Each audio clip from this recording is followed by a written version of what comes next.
Hey everyone, I'm watching Super Bowl 51 and the Falcons are up 28-12 right now with about 7 minutes to go in the game. Patriots have the ball, they just got a first down. I think it's at the 15-yard line. But after I left Excalibur yesterday when I did the Comic Hero Show Extra, I went over to 2nd and Charles in Bossier City. I bought a few books.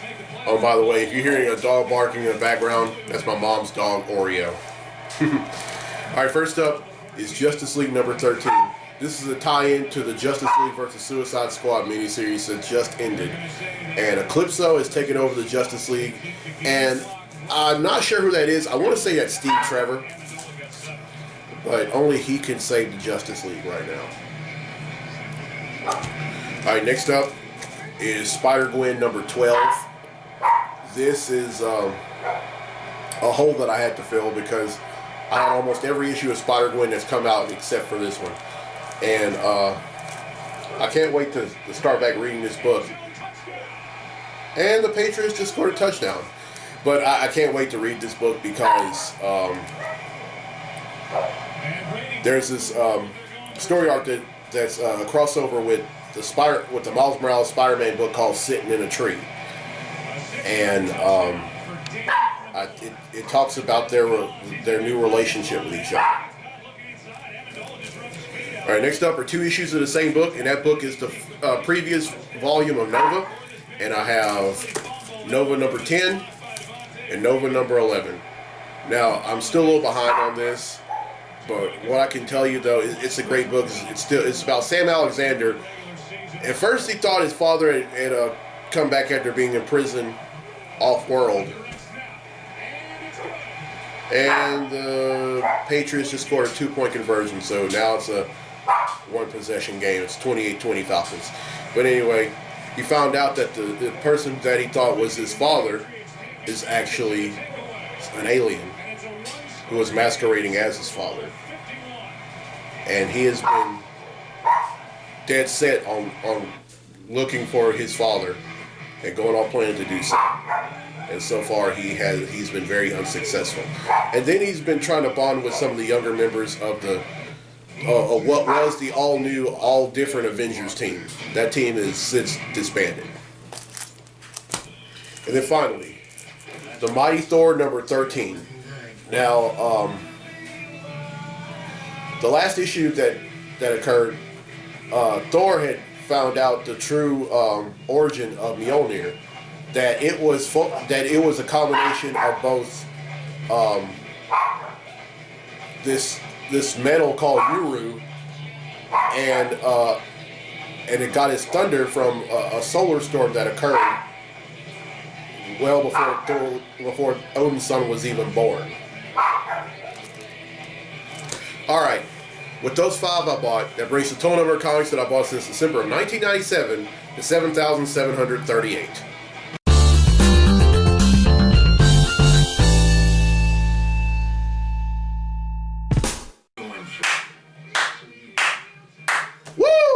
Was the greatest Super Bowl I have ever seen in my time of living.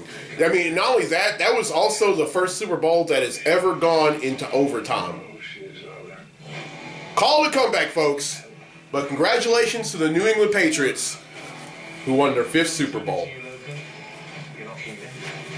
So go Pats, and Comic Hero Show starts now.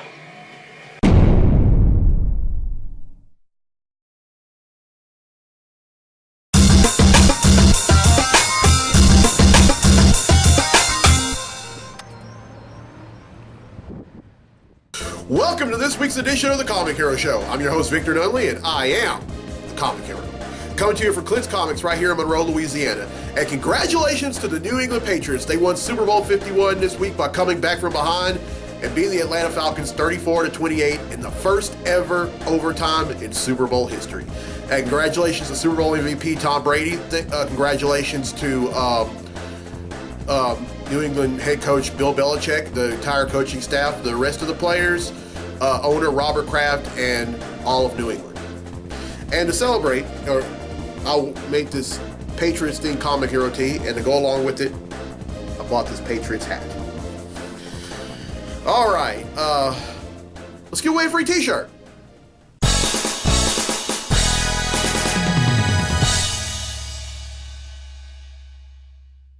All right, last week's episode, I asked, what is the name of the mental institute where all of Batman's villains are kept? Well, the correct answer is Arkham Asylum. Now, one person answered the Elizabeth Arkham Asylum for the criminally insane, which is the technical name, or the exact name of it. All right, well, 18 people answered correctly, and because they answered correctly, their names have been entered in the drawing for a free tee, and that takes place right now, by the way. My apologies to every English teacher I've ever had. So, the winner of the free tee for this week's episode is...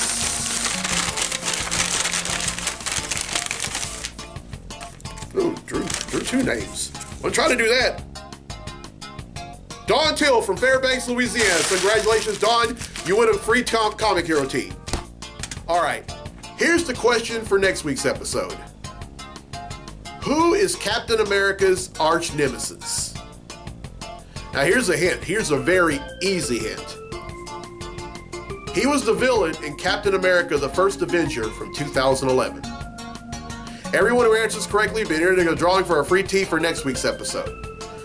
All right, now, Mike Hart from right here in Monroe, Louisiana has requested a Comic Hero Throwdown Showdown fight, and this one features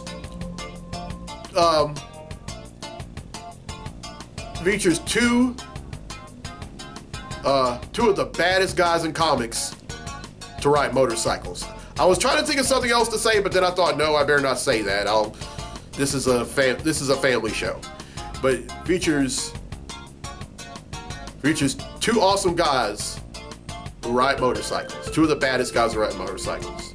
Representing DC, we have Lobo, and representing Marvel, we have Ghost Rider.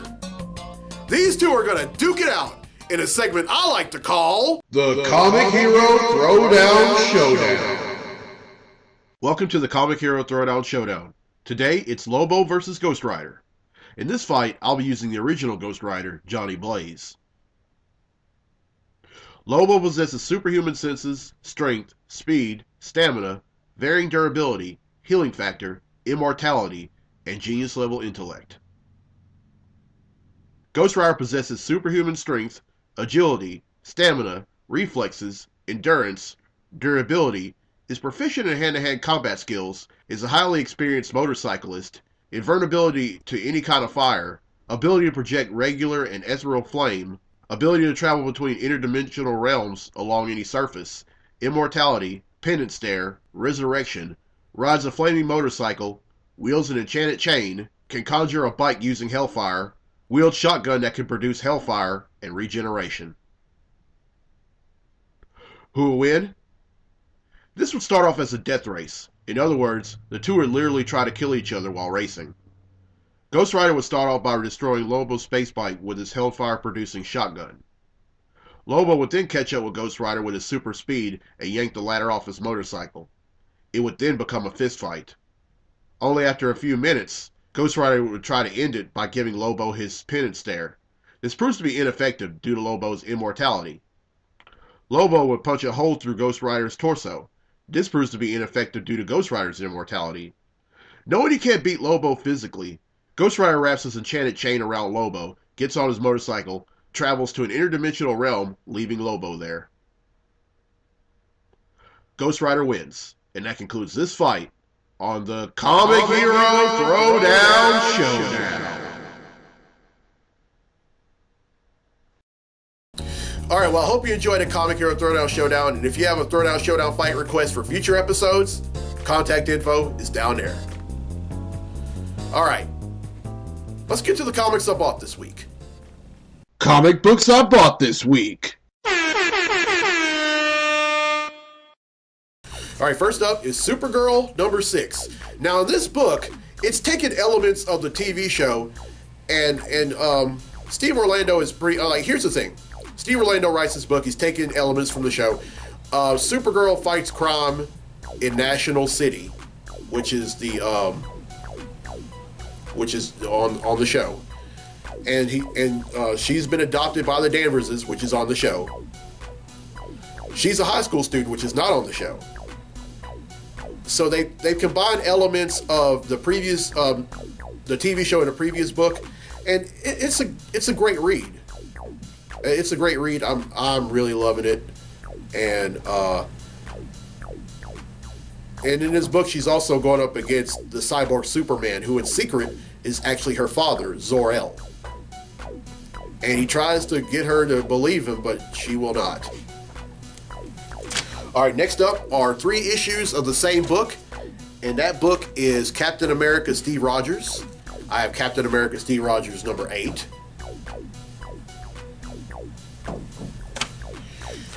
Captain America Steve Rogers number 9.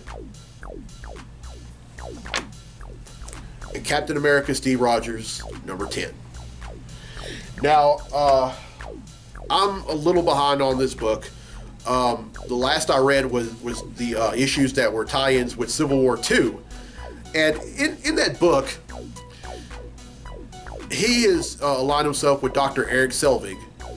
And he still believes that he is an agent of Hydra, although that's not really true. That's just something that Kobik had led him to believe when she restored his youth and the super soldier serum that was in his DNA before it was being siphoned out by the Iron Nail. And he believes himself to be an agent of Hydra, although he wants to take down the Red Skull. All right, next up is Action Comics number 973. This is part 1 of the new story arc entitled Mild-Mannered.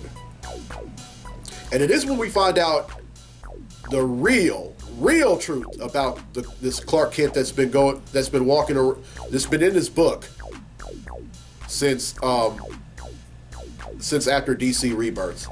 Now, previous issues in Men of Steel,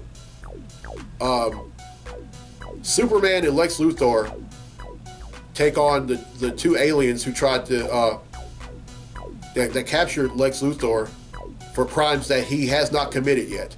But Superman finally got him to reason that you can't try to prosecute somebody for crimes they haven't even committed yet. That makes no sense. And then they saw, and then Superman slowly but surely started believing that this Lex Luthor isn't the one from the pre-Flashpoint universe. That one was sinister. This one is just some guy that's trying to vindicate himself for bad things that he had done. Oh, and also John Kent, who is Superman and Lois' son, accidentally meets the Clark, this guy that calls himself Clark Kent. I honestly don't. Me personally, I honestly don't believe he's Clark Kent. But that's just me. All right, next up is Wonder Woman number 16. Now, this is part 1 of a new story arc entitled Godwatch. And Greg Rucka has done something very interesting when he started writing his book last summer. What he's done is that he has alternating story arcs. The even number of books are called, well, the first story arc in the even number of books were called The Laws. And in the odd number of books, they were called Year One. Now, both of those, hey, how y'all doing? Now both of those story arcs had just ended, and Godwatch is the first issue of the even number of books, whereas in the odd number of books, it's the truth. Now, Greg Rucka has written every issue of this series so far. They have different artists though. Liam Sharp is the artist on the odd number of books, and Nicola Scott on the even number of books. And it's just both story arcs. It's just one. I mean, the whole series is just one crazy ride. All right, next up is Hal Jordan, the Green Lantern Corps, number 14. Now I'm a little behind on this book, and forgive me, folks. You know, when you live a life like me, I think some stuff got mixed up somewhere. Getting I mean, I live a life where I have a very demanding job, and then I do a lot of stuff related to the show, whether it's T-shirts, reading comics, or planning for every episode of the show. But anyway, the last issue that I read was part of Bottled Light, where Brainiac ended up taking hostage Mogo, which the Green Lantern Corps on. We found out that it really wasn't Brainiac that was behind all that. He was just a catalyst. The real person, I mean, he was just a decoy, rather. Sorry. The real person behind it was actually Larfleeze, aka the only person who wields an orange lantern. Now, for those of you who don't know, orange is the color for avarice or greed. And meanwhile, inside Hal Jordan's ring, Hal Jordan is in there alongside Guardians Gathan and Sayid, and is somehow back from the dead Kyle Rayner. Well, they escaped the ring. Hal puts it back on, and it's on. And then finally, Flash number 16. This is a continuation of the story arc entitled Rogues Reloaded, where all the rogues, and I'm talking about Captain Cold, Weather Wizard, Heat Wave, Mirror Master, all those guys, they are back in Central City, and this time it's no holds barred against the fastest man alive. All right, that's 8 I bought, which brings the total number of comics that I bought since December of 1997 to 7,746.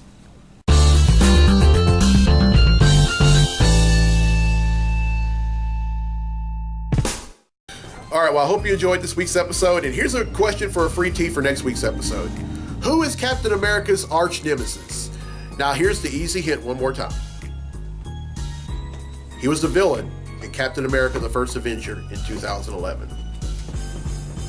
Everyone who answers correctly will be entered in a drawing for a free tee for next week's episode. And congratulations to Dawn Till from Fairbanks, Louisiana for winning a free tee in this week's episode. All right, now, my good friends Hillary Batter and, Hillary LeBlau and Batter LeBlau had just announced that they're expecting their first child. So congratulations, guys. I know that child's going to be one good-looking and amazing kid. Oh, and also have another addition to my family. My cousin Brandy just expected her first baby, baby London. So welcome to the world, London. All right, and as I've said before, I will do a special episode of the Comic Hero Show at Louisiana Comic-Con in April. That is happening. And as for the road ahead for this episode, I will be wearing Mardi Gras tees in episodes 152 and 153. And also I'll have Comic Hero Throwdown Showdown fights for those episodes as well. But if you have any fight requests for next week's episode, contact info is down there. And also, I know it's a temporary segment, but if you have questions for the Any Questions segment, feel free to ask. All right, and again, congratulations to the New England Patriots. I mean, to be down 28-3 and come back and score 31 unanswered points and let it drive, and then win in the first ever overtime in Super Bowl history. That says a lot. Anyway, I'm Victor Nunley on the Comic Hero. I'll see you next week for episode 152 right back here at Clint's Comics. So till then, be safe, be blessed, be a hero, and go Pats! No days off! No days off! No days off!